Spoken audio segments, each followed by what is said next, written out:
Deus abençoe profundamente a todos. Quero trazer hoje uma pequena palestra, não é exaustiva, quer dizer, eu não vou tratar totalmente desse tema, porque não dá, né? Mas eu espero trazer coisas novas para você, alguma coisa que te enriqueça, ok? Alguma coisa que seja produtivo para você. Então, a gente vai tratar da pessoa que é solteira, ou o ser que é só, né? E o que a Bíblia pode nos ajudar.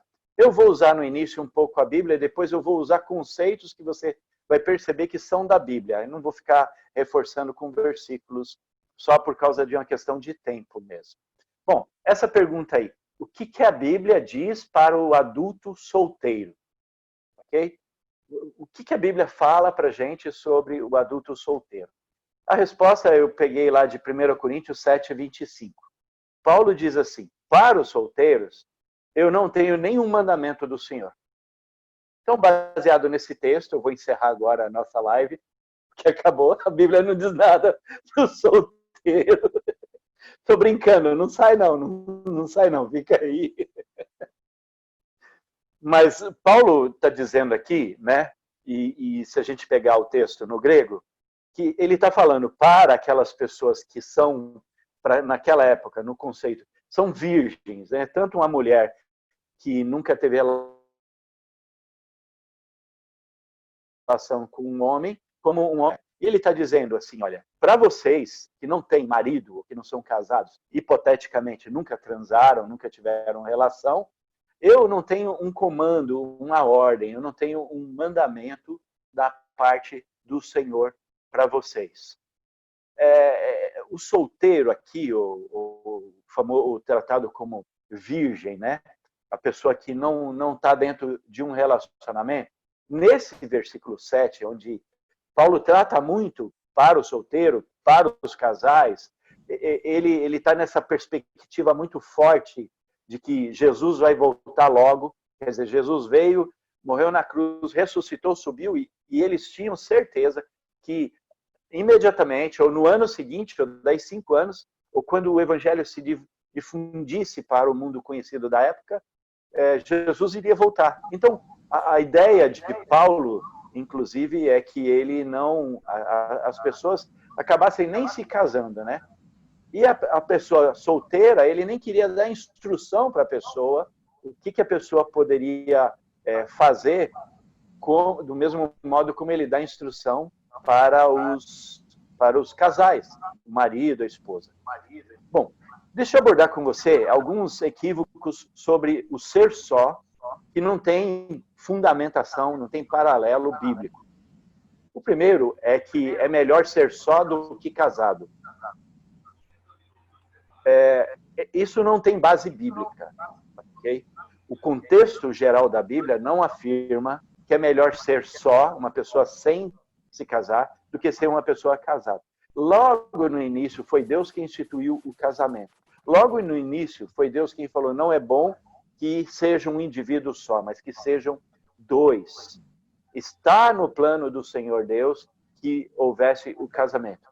E Jesus mesmo honrou o casamento praticando numa cerimônia de casamento o seu primeiro milagre, que foi a multiplicação do vinho. Ele fez isso num casamento.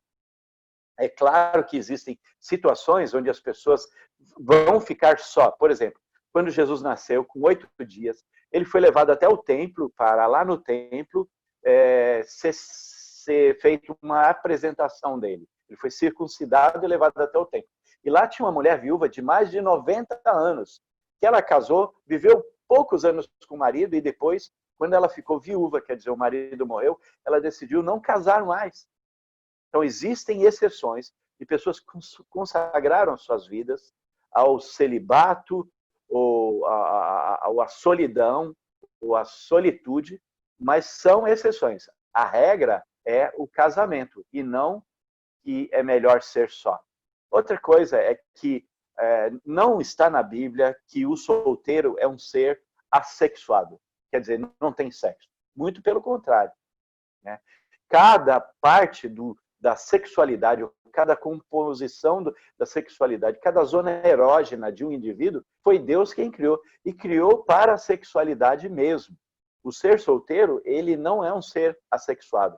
Jesus, lá em Mateus, capítulo 19, versículo 12, ele diz assim, que existem algumas pessoas que nasceram eunucas. Eunucas não existe, mas eunucos, ok? Outros, por causa do reino de Deus, se tornam eunucos. E outros, os próprios homens vão lá e fazem essa pessoa se tornar eunuco. Eunuco ali serve tanto para o adulto castrado, como para um adulto que se abstém de uma vida sexual. Mas isso é exceção, e Jesus fala para eles assim, ó, o que aconteceu ali? Naquela época, as pessoas se divorciavam, que era uma beleza. A mulher não tinha valor nenhum e ela tinha que ficar quietinha dentro de casa. Porque se ela abrisse a boca para contrariar o marido, ele escrevia uma carta, entregava para ela e rua. Ela saía sem eira nem beira. Não tinha partilha de bens, não tinha nada disso. Viu, a Camila, que é advogada aí, você não tinha trabalho para fazer partilha de bens no casamento, não. O que acontecia era simplesmente isso. Moisés tinha autorizado. O cara tinha vontade, ele não queria mais aquela mulher, ele fazia uma carta, eu estou me divorciando de você, não precisava nem explicar o motivo. Aí Jesus diz assim, vocês não podem fazer isso de dar carta de divórcio. A pessoa só pode divorciar da outra, aquilo que foi unido diante de Deus, somente, apenas e tão somente, se houver relação sexual ilícita, quer dizer, se houver traição. Aí os discípulos viraram para Jesus, lá no capítulo 19 de Mateus, e vão falar assim, ué, se é desse jeito, então não compensa casar. Olha a frase deles, porque eles eram viciados nessa possibilidade de casar e dar divórcio, se não agradasse da mulher. E Jesus fala, não pode, eles falaram, então é melhor não casar. E Jesus diz, mas ninguém nasceu com essa possibilidade. Não é todo mundo que pode ser um eunuco, alguém que se abstém do sexo, ou alguém que é castrado, como os escravos eram castrados muitas vezes. Então, o ser solteiro não é um ser assexuado. Nós vamos ter outras lives onde a gente vai tratar dessa questão. Porque a Bíblia diz para você, olha, você não pode transar antes de casar. Você só pode fazer sexo depois do casamento. Mas e daí?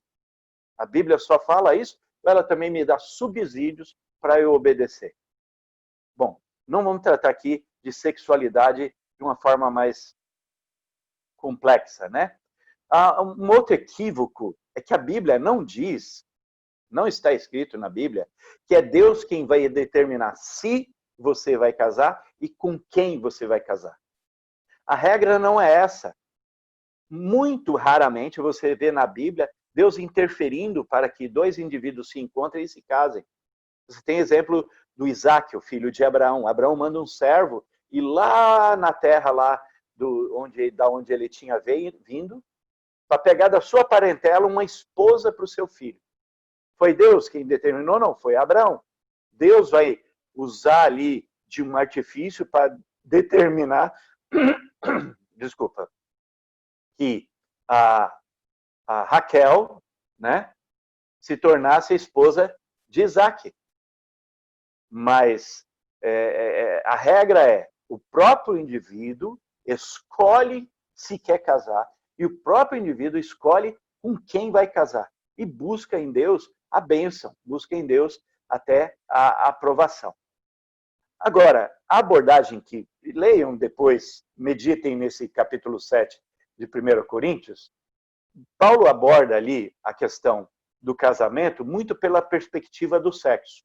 Ele fala assim, ó, se você ficar ardendo em desejo, se você não consegue controlar o seu fogo, né? Então é melhor você casar. Mas será que você quer casar só por causa do sexo? Será que é só por causa de que você não consegue controlar seus impulsos sexuais? Você quer ter uma vida sexual ativa? Que você quer casar? Muitos de nós vão dizer assim, não. Eu quero cuidar de alguém, eu quero ser cuidado, eu quero ser cuidada. Eu quero amar e ser amado. E existe uma gama de outras coisas que alguém pode buscar dentro do casamento. Agora, se não fosse a questão sexual, você casaria? Porque veja bem, é fácil a gente falar assim, eu tenho muitos motivos para casar, ok? Eu só vou casar porque eu não aguento ficar por conta do sexo. eu tenho muitos motivos para casar.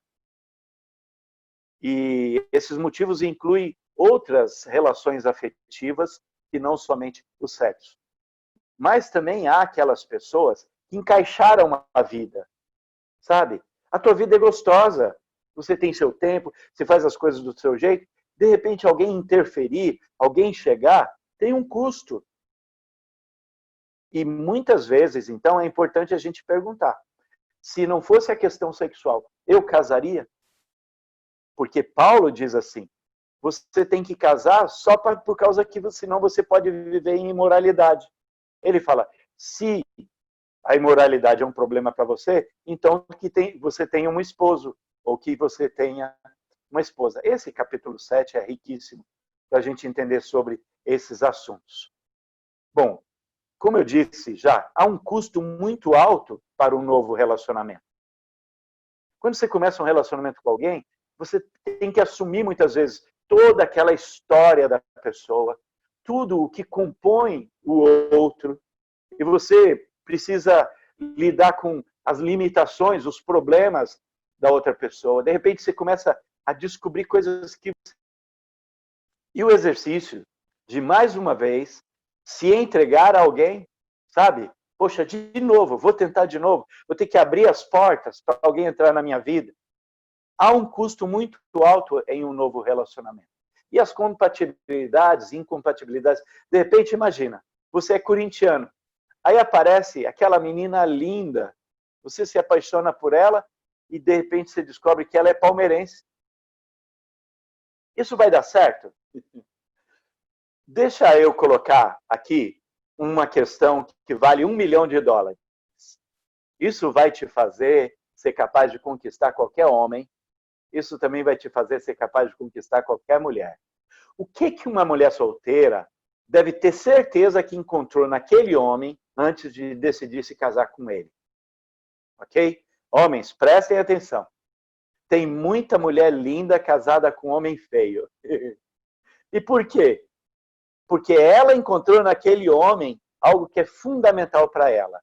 Então você, mulher que está me ouvindo, preste atenção. Se você for casar com alguém, tenha certeza de que você encontrou isso. E eu vou resumir numa palavra só. Toda mulher, via de regra, busca encontrar no homem segurança. Precisa encontrar segurança. E não é segurança financeira só. É que ele vai cumprir o que ele disse, é que ele não vai ficar mudando de humor toda hora, sabe? Ele é uma rocha segura para ela. Ela tem nele um valor incrível, ela tem nele aquela condição de ele sair de manhã de um jeito e voltar à noite do mesmo jeito, mesmo que ele está cansado, mesmo que ele está triste, mesmo que ele está abatido, mas ele continua de confiança. Sabe, não é só que ele não vai traí-la, ele não vai traí-la e também não vai mudar de mente no meio do caminho. Bom, a mulher, antes de casar, precisa ter certeza que naquele homem ela encontrou segurança. Que naquele homem ela encontrou uma paz segura. Agora, o que um homem solteiro deve ter certeza que encontrou em uma mulher antes de decidir casar com ela? O que o homem busca numa mulher? E aí, mulheres, prestem atenção. Assim como a mulher precisa encontrar no homem segurança, o homem precisa encontrar na mulher aprovação. O que um homem solteiro deve ter certeza que encontrou na mulher antes de decidir se casar? Se a mulher busca segurança, o homem busca aprovação. O homem, ele vai se sentir bem com a sua esposa, com a sua noiva, com a sua namorada, quando ele se sente aprovado por ela. Sabe, você quer conquistar um homem? Diga para ele, amor, eu gostei tanto do jeito como você tratou o garçom. Nossa, eu gosto tanto da forma como você pensa, a forma como você age. O homem precisa se sentir aprovado para ser feliz dentro de um casamento. Então, se você está namorando com alguém e você é mulher e você não se sente segura, esse não é um casamento. Ou vocês vão desenvolver isso, ou ou você precisa desistir disso. Não é um casamento que você vai ser feliz. E se você é um homem, você está namorando alguém, você não se sente aprovado por ela, ou vocês desenvolvem isso, ou então desiste. Você não vai ser feliz nesse casamento. Então a mulher precisa se sentir segura e o homem precisa se sentir aprovado. Agora, o casamento, ele não é a solução de todos os nossos problemas. Não é porque você vai casar que vai acabar todos os seus problemas. Então, eu quero falar para vocês sobre o elo de alma. Prestem bem atenção sobre isso. Eu chamo de elo de alma o que acontece no mundo espiritual, que é muito maior do que algo que acontece apenas e tão somente no mundo físico. Tá bom? O elo de alma é o seguinte. 1 Coríntios 6,16 exemplifica isso. Quando uma pessoa se une a uma prostituta, ok? Eles se tornam os dois uma só carne. A relação sexual, e é pela relação sexual que acontece o elo de alma. Então, quando uma pessoa vive maritalmente com a outra, quando eles são casados, eles têm um elo de alma. Por quê? Porque eles têm um relacionamento sexual. O relacionamento sexual cria entre essas duas pessoas uma ligação, um link no mundo espiritual. E tudo o que diz respeito a um, diz respeito a outra, no mundo espiritual. Lembre-se de Jó. O inimigo, o diabo, tinha recebido autorização de Deus para destruir tudo que Jó tinha. Podia destruir seus bens, matar seus filhos, tudo. E o diabo fez isso. Destruiu tudo que Jó tinha e possuía. Deus deu para o diabo a seguinte ordem: você só não pode tocar nele. As únicas coisas que o diabo não pôde destruir foram quem? Jó e sua esposa. Porque no mundo espiritual, os dois eram uma só carne, uma só alma. Ok? E por que eu estou te falando isso? Porque eu acho isso muito importante a gente abordar. Olha essa perspectiva. Um homem e uma mulher são casados. Os dois, no mundo espiritual, são uma só alma. Tudo o que diz respeito e vem sobre o homem também tem autorização, pode vir sobre a mulher. E não é só negativamente, proativamente. A Bíblia diz, o marido incrédulo, ele é santificado pela esposa que é serva de Deus. Ok? Então, positivamente também isso acontece. Agora, de repente, esse marido vai fazer uma viagem de trabalho e no hotel ele chama uma garota de programa. Ele chama, tem uma relação com ela, nunca mais eles vão se ver. Mas ele vai criar um elo de alma com essa moça. E tudo que diz respeito no mundo espiritual àquela moça também vem sobre ele. E aí acontece uma coisa que eu chamo de confusão espiritual. Vem sobre ele e também sobre a esposa. Aí você fala, mas eles não têm nenhum relacionamento. Olha aqui, a Bíblia diz mesmo que seja uma prostituta. Algo que aconteceu uma vez só, foi pago, não teve envolvimento emocional. O cara chamou a moça, pagou para ela foi embora, criou-se um link, um elo de alma. E nesse sentido, eu vejo muitas pessoas que às vezes estão ligadas a outras que nem veem mais. É preciso nós fazermos. Eu trabalho com pessoas, você sabe disso. É preciso você fazer, ter um tempo com o Espírito Santo, ele te mostrar. E você quebrar isso, confissão de pecado, pedir perdão e pedir que o Senhor desfaça todo elo de alma seu com qualquer pessoa. Seja um ex-marido, um ex-namorado, se houve relação sexual, se houve envolvimento sexual, o elo de alma precisa ser quebrado. Por quê? Se você um dia for vivenciar um novo relacionamento, você precisa estar pronta para isso, sem nenhum link com nada. Às vezes, tem pessoas que percebem que na vida acontecem algumas coisas que não são legais e não sabem por que isso está acontecendo. E às vezes é porque no mundo espiritual há algum tipo de penetração na sua vida por elo de alma. Bom, deixa eu falar para vocês, resumidamente, eu não vou falar muito detalhado sobre 4 tipos de intimidade a serem desenvolvidas entre um homem e uma mulher. Ok? Você tem o homem e a mulher. E eles vão desenvolver intimidades. São 4 tipos. A primeira intimidade, primeiro deixa eu destacar 2 palavras. A palavra intimidade. O que é intimidade? Que intimidade é algo que tem profundeza. Um acessa o outro acessa um. Para eu ser íntimo de você, eu me torno conhecido por você e você se torna conhecido por mim. Há um compartilhar profundo. E também a palavra desenvolver. Desenvolver significa o quê? Que é um processo que se busca um crescimento. Então, não é porque você começou a namorar com uma pessoa que você já tem intimidade com ela. Você precisa de tempo, demanda tempo para desenvolver esse ou os vários tipos de intimidade. Também, você vai entender que é um processo que precisa ser conduzido.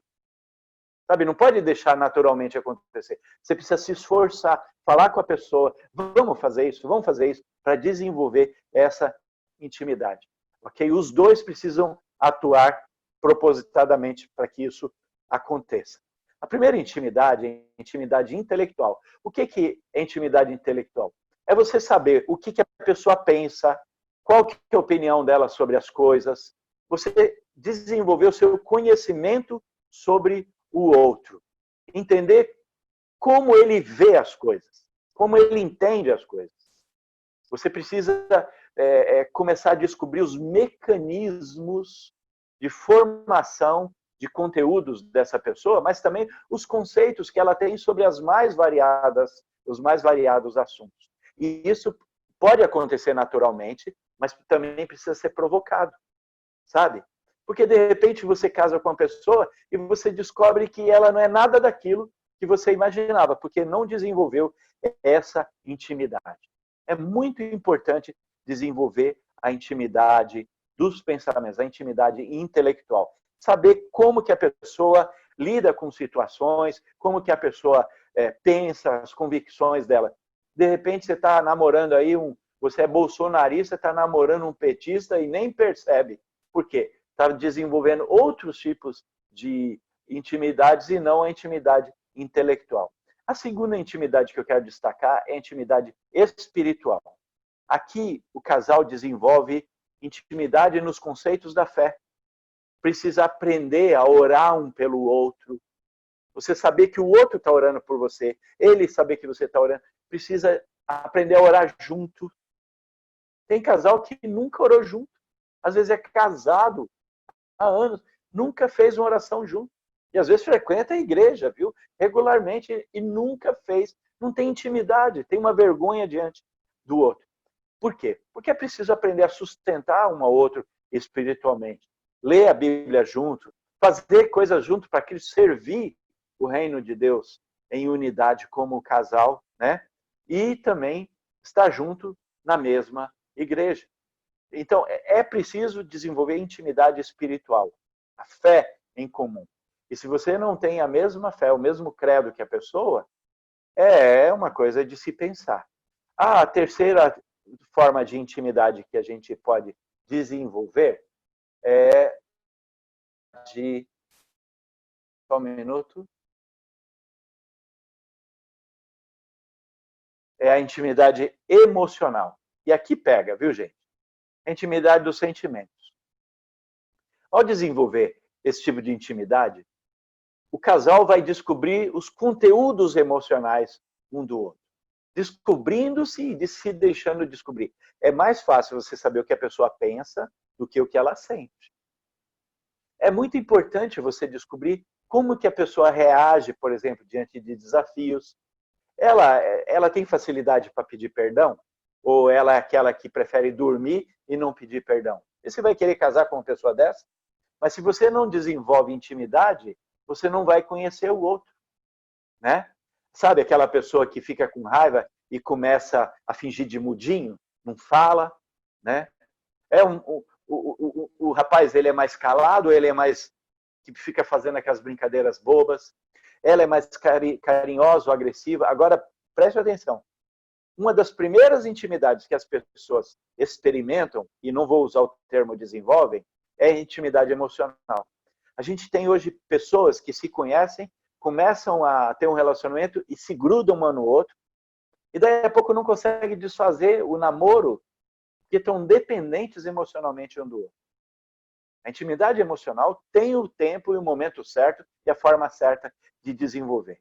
E mesmo que um casal viva intensamente no nível dos sentimentos, isso não significa que eles tenham desenvolvido conscientemente uma intimidade emocional. E a última forma de intimidade é a da sexualidade, a intimidade física. Aqui, o casal vai aprender sobre si mesmo, sobre o outro, vai aprender e vai desenvolver uma alegria em tudo que envolve todas as questões da sensualidade e da sexualidade. E não importa, não é só uma questão de conhecer o outro, mas também de conhecer a si mesmo. Não é só conhecer o corpo do outro, conhecer o próprio corpo. É muito importante que esse tipo de intimidade seja plenamente desenvolvida pelo casal. Por quê? A Bíblia é um livro totalmente pró-sexo. Você sabia que a Bíblia proíbe o casal de ficar sem fazer amor?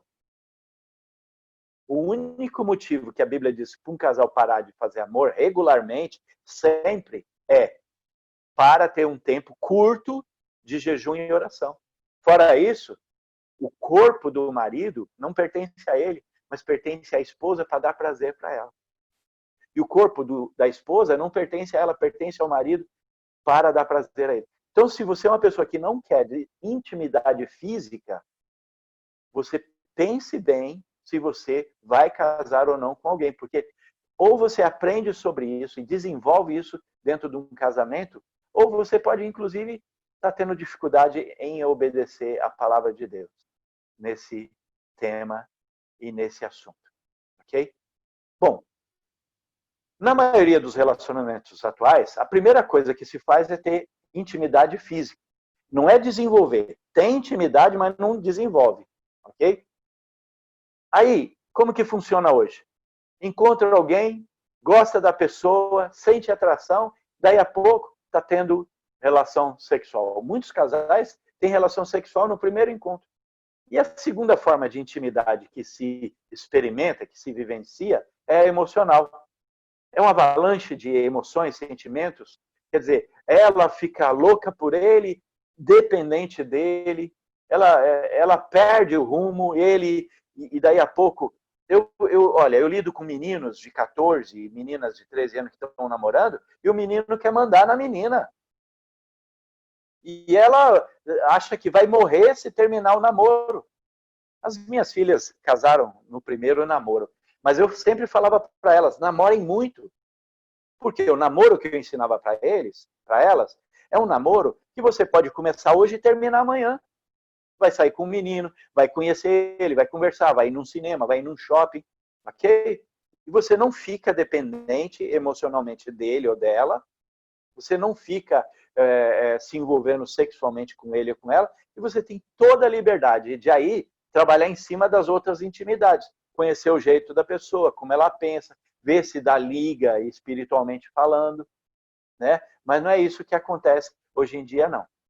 E ressaltando, essas intimidades de hoje em dia, elas não estão sendo desenvolvidas, não se investe nisso, elas são apenas vivenciadas, compartilhadas. É preciso a gente prestar bastante atenção que o tamanho do alicerce que a gente vai construir, a base que a gente vai construir, vai determinar o que a gente pode pôr em cima daquilo.